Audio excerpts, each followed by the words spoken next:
మహిళ ఆరోగ్యంగా ఉంటే దేశం బలంగా ఉంటుంది.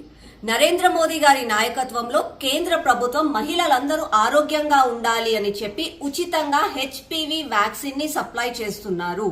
దీనికి అర్హులు ఎవరు అనంటే 2010 డిసెంబర్ నుంచి 2012 మార్చ్ లోపు పుట్టిన అమ్మాయిలు అందరూ కూడా ఈ వ్యాక్సిన్ తీసుకోవడానికి అర్హులే. ఈ వ్యాక్సిన్ ఎందుకు తీసుకుంటారు అనంటే రాబోయే కాలంలో సర్వికల్ క్యాన్సర్ అంటే గర్భాశయ ముఖ క్యాన్సర్ రాకుండా కాపాడడానికి హెచ్పివి వ్యాక్సిన్ ని తీసుకుంటారు. కాబట్టి తల్లిదండ్రులు దయచేసి అందరూ కూడా మీ యొక్క అమ్మాయిలను హాస్పిటల్స్, ప్రభుత్వ హాస్పిటల్స్ కి తీసుకెళ్ళండి.